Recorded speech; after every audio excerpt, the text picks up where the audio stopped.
आपके साथ हूं। आइए जानते हैं आज की ताजा अपडेट्स। देश और दुनिया में क्या चल रहा है उसकी पूरी जानकारी लेकर हाजिर हैं। सबसे पहले बात करते हैं आज के मुख्य समाचार की। नमस्कार, स्वागत है आपका भीम न्यूज इंडिया, देश के सबसे प्रमुख और विश्वसनीय चैनल में। आप देख रहे हैं Bhim news India. Bhim news India देख रहे हैं आप विनय कुमार सिंघल के साथ। आज हमारे साथ हैं ऑल इंडिया कांग्रेस कमेटी की सेक्रेटरी और राजस्थान की सह प्रभारी सुश्री पूनम पासवान। पूनम पासवान जी से आज भीम न्यूज इंडिया ने विभिन्न मुद्दों पर सीधे बात की। देखिए हमारे साथी संवाददाता अब्दुल खालिद के साथ एक रिपोर्ट। साथ हैं Poonam Paswan madam, all India Congress committee की सेक्रेटरी हैं और राजस्थान की कांग्रेस के सह प्रभारी हैं। कोटा में आज भीम न्यूज इंडिया के साथ इंटरेक्शन कर रही हैं। स्वागत है मैडम भीम न्यूज इंडिया में आपका। आपको भी नमस्कार। वर्तमान परिस्थितियां, चूँकि आप है ना ऑल इंडिया कांग्रेस कमेटी में हैं, बड़ा पद होल्ड करते हैं, देश में जो वर्तमान में राजनीति है इसके बारे में आप क्या कहेंगे? अभी जैसे मीनाक्षी नटराजन का राज्यसभा का नॉमिनेशन रद्द किया, कांग्रेस गई, सुप्रीम कोर्ट गई, वहाँ उनको रिलीफ नहीं मिला, निर्वाचन आयोग गई, वहाँ रिलीफ नहीं मिला। इस सब का क्या कोई सॉल्यूशन है क्या आपकी नज़र में? एक ही सलूशन है, वो सलूशन जनता है। और मीनाक्षी जी हमारी नेता है पार्टी की, और उनको पार्टी के द्वारा राज्यसभा का कैंडिडेट बनाया गया। और जिस तरह से हमारे कई बड़े बड़े लीडर ने चुनाव आयोग के पास उन्होंने जाने का काम, चुनाव आयोग का काम था सुनना पहले उनकी बात को, क्योंकि हर चीज़ कोर्ट के आगे सबूत की ज़रूरत पड़ती है। अगर मैं गलत था तो उस समय निर्णय आप बिना सुने हुए हमारी बात को, और आप मिलना भी पसंद नहीं किए, तो आप समझ सकते हैं कि लोकतंत्र किस दिशा में जा रही है। और लोकतंत्र जो हमारे आदरणीय नेता राहुल गांधी जी जो उन्होंने कहा कि संविधान खतरे में है, तो संविधान खतरे में यूँ नहीं बोले, संविधान के साथ साथ लोकतंत्र भी ख़त्म हो रही है। और ये जनता को आवाज़ उठानी पड़ेगी, जनता ही इसे सबक सिखा। जिस तरह से अभी चुनाव लेट नहीं हो जाएंगे, देर नहीं हो जाएगी? देखिए, कहीं देर ना हो जाए, यदि जनता का हम इंतजार कर रहे हैं तो it is too long. Congress आखिर अब क्या करने वाली है? आपके कांग्रेस में सिवाय राहुल गांधी के कोई ऐसा नेता नहीं नज़र आता जो इनकी बात का या इनकी किसी एक्टिविटी का मुंह तोड़ जवाब दे। नहीं, तो हमारे सेकंड लाइन लीडरशिप कांग्रेस क्यों नहीं पैदा कर पा रही? देखिए, हमारे अभी जिस स्टेट में है हमारे पास सेकंड लीडर है। हमारे यहाँ बहुत सीनियर हमारे मुख्यमंत्री रह चुके पूर्व मुख्यमंत्री गहलोत साहब हैं, हमारा लीडर है यहाँ के राजस्थान के अंदर। सचिन पायलट जी हैं, हमारे यहाँ के लीडर हैं। हमारे पीसीसी प्रेसिडेंट जो है लीडर हैं। हमारे पास सेकंड लीडर की भरमार है। टीकाराम जूली जी हमारे सीएलपी हैं, वो भी हमारे दलित समाज से आते हैं, वो भी हमारा लीडर है। हमारे लीडर की कमी नहीं है। बीच बीच में मीडिया के मार्फत ये मैसेज आता है कि कांग्रेस में गुटबंदी है, सचिन पायलट और अशोक गहलोत। इसके बारे में क्या कहेंगे, चूँकि आप प्रभारी हैं और आपको ये सब चीज़ देखना है? देखिए, ये आप ये खबर दे रहे हैं, लेकिन मैं कांग्रेस के बीच में रह रही हूँ, कांग्रेस के हर कार्यकर्ता से मुलाकात कर रही हूँ। यहाँ कोई भी गुटबंदी नहीं है। और आपने देखा होगा कि हमारे जो दिल्ली के हमारे जो नेता थे, उन्होंने दोनों बैठे पीसीसी के अंदर में हमारा डोटासरा जी प्रभारी को बैठाए, जो हमारे रांधवा जी हैं, हमारे महासचिव, सब एक जगह बैठ के एक साथ मजबूती से अभी लड़ाई लड़ने जा रही है राजस्थान के अंदर। नहीं लगता आपको एससी का जो कोर वोट बैंक था वो कांग्रेस से धीरे धीरे खिसकता जा रहा है?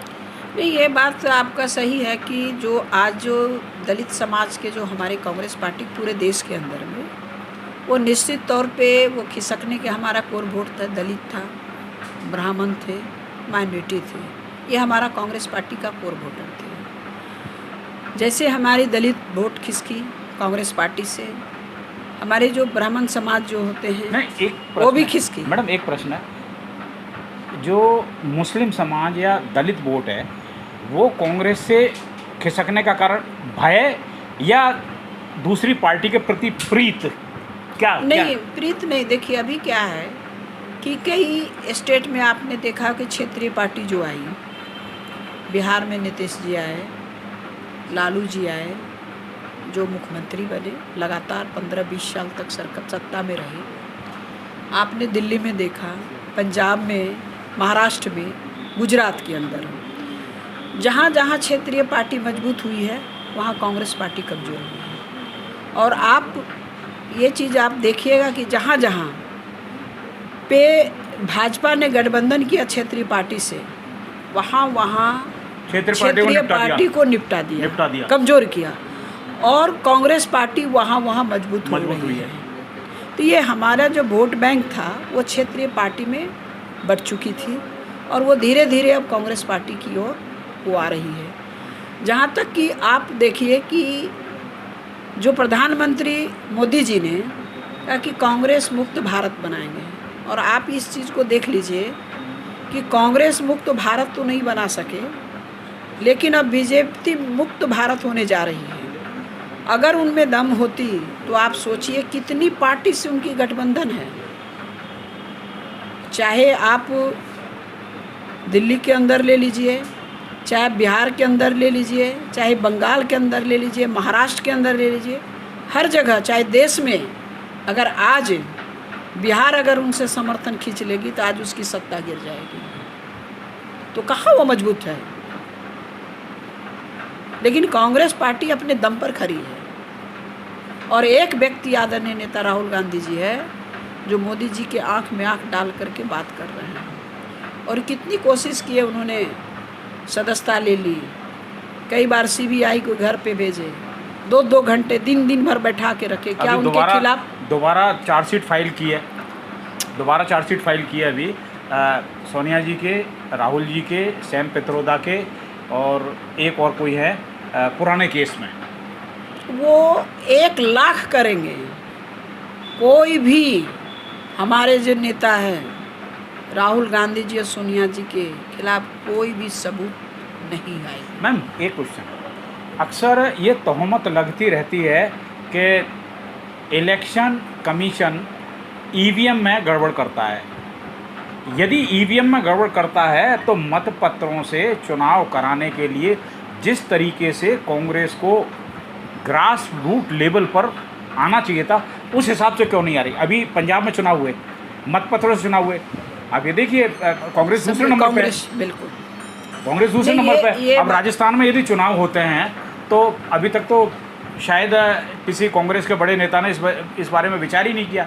लोकल बॉडी चुनाव होते हैं तो उसके लिए व्यू रचना तो तैयार करनी पड़ेगी कि मतपत्रों से चुनाव करा जाए। नहीं तो एंड टाइम पर क्या है कि कुछ भी हो सकता है। नहीं, ये विचार चल रही है। और अभी हम लोगों ने जो देखे, ममता जी जो हारी आसाम, अपने बंगाल से, तो ये रणनीति बन रही है और पूरे देश में इस मुहिम को छेड़ा जाएगा और इसकी लड़ाई लड़ी जाएगी ईवीएम के खिलाफ। आप देखिए कि जो देश हमारा डेवलप देश है, उस देश में बैंड है ईवीएम और बैलेट पेपर पर चुनाव हो रही है। तो जब विपक्ष आरोप लगा रहे हैं कि ईवीएम में चोरी हो रही है, और मैं खुद ईवीएम का भुक्तभोगी हूँ, जहाँ पे कई ऐसे हमारा जो बूथ है, अगर वो हाथ छाप पे डालते थे तो आपको पता है वो फुल छाप में जाते थे। मैंने खुद इसका कंप्लेन किया हूँ, खुद मैंने उस बूथ को रुकवाने की कोशिश किया, बोले नहीं ईवीएम ख़राब हो गए हैं अभी से।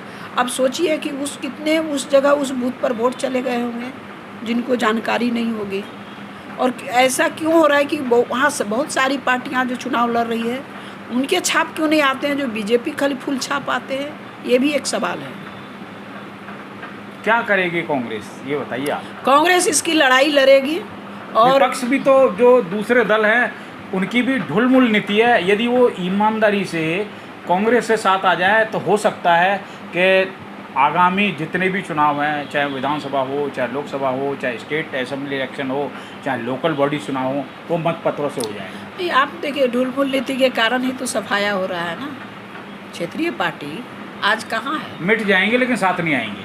नहीं, आना पड़ेगा ना। अब आएंगे, ममता दीदी आई ना, अब आएंगे धीरे धीरे सब लोग मैडम, आएंगे। सब कुछ लुटा के आने से क्या मतलब है, ये बताइए आप। देखिए देश, हमारे देश सोने की चिड़िया थी अभी ना। आपको पता है 4000 ईवीएम एक बिल्डिंग में थी, जला दी, सबूत मिटा दिया। मान लो सपोज करो कोई सुप्रीम कोर्ट इस चीज़ को पश्चिमी बंगाल वाले को प्रसंज्ञान ले लेता, अब वो ईवीएम का वो तो खत्म हो गई। ये तो आप स्विंग कर रहे हैं। ये सवाल भी आपका और जवाब खुद आप दे रहे हैं। नहीं, बीइंग ए पत्रकार, भीम न्यूज इंडिया तो आपसे पूछ रहा है, हम ये पूछना चाहते नहीं, हैं कि आपको कांग्रेस क्या जवाब, करेगी? आपको जवाब में मालूम है कि क्यों जलाया गया। आप खुद बोल रहे हैं कि जलाया गया। आप समझ सकते हैं कि उन्होंने सबूत को जलाया।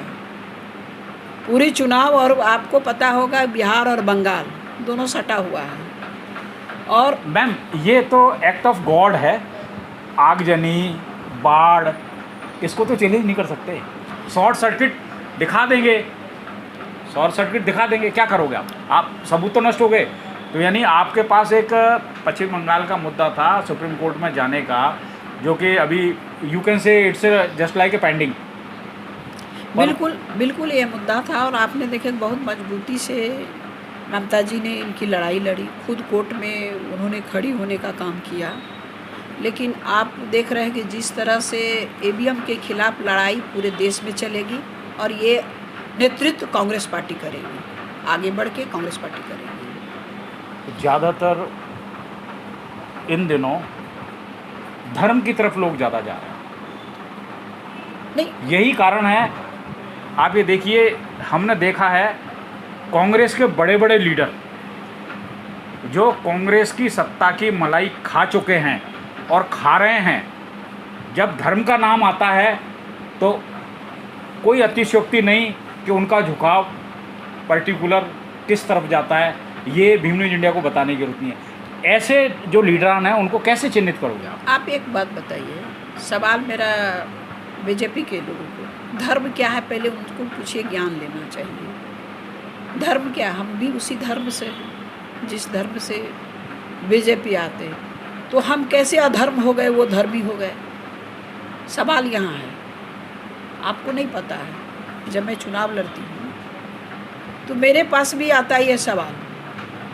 मुझे जिस जाति में मैं जन्म लिया, अम्बेडकर जाति में मैंने जन्म लिया, मुझे उसकी सर्टिफिकेट मिली हुई है, मैं उस समाज से आती हूँ।